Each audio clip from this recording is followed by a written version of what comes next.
Welcome to V999 news. ఏపీలో చంద్రబాబు ప్రభుత్వం విద్యారంగాన్ని భ్రష్టు పట్టించిందని జగన్ ఆరోపించారు. విద్యారంగంలో మేము తెచ్చిన సంస్కరణలను నాశనం చేశారని అన్నారు. తల్లులకు డబ్బులు ఇవ్వకుండా మోసం చేశారని అన్నారు. దీనిపై ఎవరైనా ప్రశ్నిస్తే మీ నాలుక మందం అని బెదిరిస్తారని వైఎస్ జగన్ తెలిపారు. చోటు చేసుకోవడం అన్నది, ప్రజల మనసుల్లో చోటు చేసుకోవడం అన్నది బహుశా దేశ చరిత్రలోనే కూడా తక్కువైన అరుదైన పరిస్థితులేనేమో. అంత తీవ్రమైన వ్యతిరేకత చంద్రబాబు నాయుడు గారి ప్రభుత్వం మీద కనిపించిన పరిస్థితులు. ఇలాంటి నేపథ్యంలో చంద్రబాబు నాయుడు గారు తాను చేస్తా ఉన్న డైవర్షన్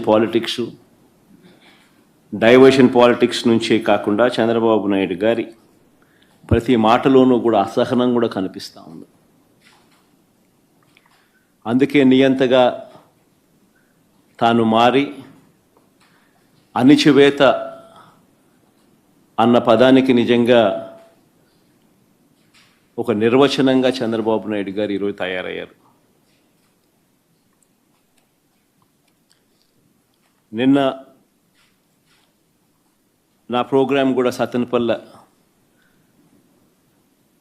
పల్నాడు ఏరియాలో నా ప్రోగ్రాం కూడా నిజంగా ఒక కర్ఫ్యూ పరిస్థితుల మధ్య ప్రోగ్రాం జరిగింది.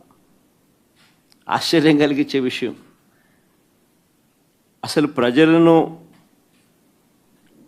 లేదా మా పార్టీ కార్యకర్తలను పరామర్శించడం అన్నది ఒక ప్రతిపక్ష నాయకుడు చేస్తే తప్ప అని అడుగుతా ఉన్నా. చంద్రబాబు నాయుడు గారిని సూటిగా ఈ ప్రశ్న అడుగుతా ఉన్నా. ఎందుకు ఇన్ని ఆంక్షలు పెట్టాలి?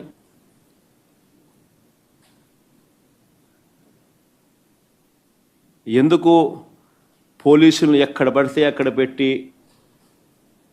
ప్రోగ్రాంకి ఎవరు రాకూడదు అని చెప్పి ఆదేశాలు జారీ చేసి,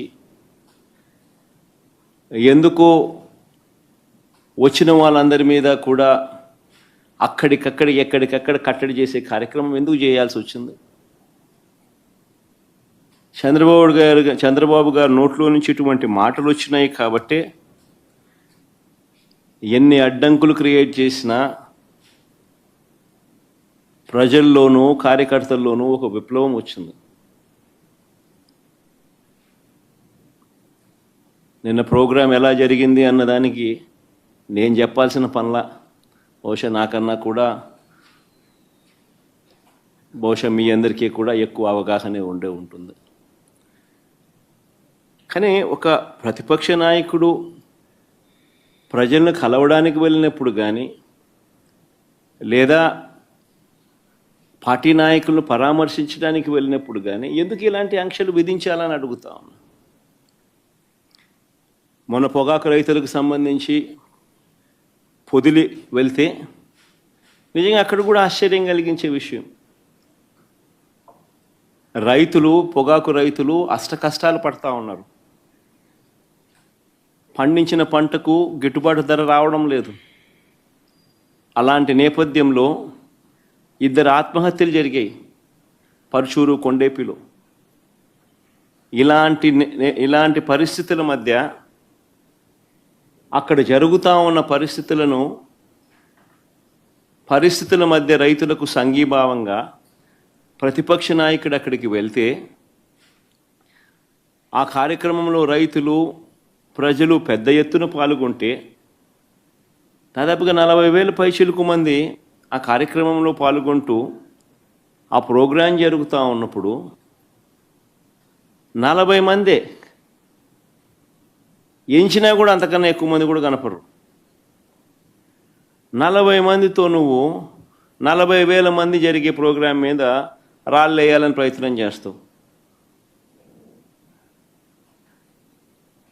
ఆశ్చర్యం కలిగించే విషయం అది. ఏం జరుగుతూ ఉంది? రైతుల సమస్యలు హైలైట్ కాకూడదా? రైతుల సమస్యల తరపున ఎవరు రైతుల తరపున మాట్లాడకూడదా? రైతులకు సంఘీభావంగా ఎవరు వెళ్ళకూడదా? రైతుల సమస్యలు అనేటివి ఎవరు పట్టించుకోకూడదా? 40,000 మంది ప్రజలు రైతులు పాల్గొన్న కార్యక్రమంలో 40 మంది చేత నువ్వు డిస్టర్బ్ చేయాలని ప్రయత్నం చేస్తావు. ప్రయత్నం చేసి ఇంకా రైతులు ప్రజలు సమన్వయం పాటించారు కాబట్టి 40,000 మంది 40 మంది మీద పడలా. ఒకవేళ పడుంటే పరిస్థితులు ఏ మాదిరిగా ఉండేదో నేను చెప్పాల్సిన అవసరం లేదు, ఎవరైనా ఊహించుకోగలుగుతారు. 40 మంది చేత గొడవ నువ్వు చేయిస్తావు, ఉల్టా రైతుల మీద నువ్వు కేసులు మళ్ళా పెడతావు.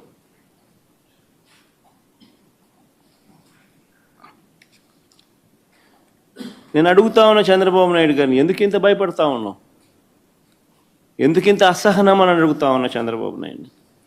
ఈరోజు రాష్ట్రంలో ఏ పంటకు గిట్టుబాటు ధర రాని పరిస్థితిలో రైతు ఈరోజు వ్యవసాయం చేస్తూ ఉన్నాడు.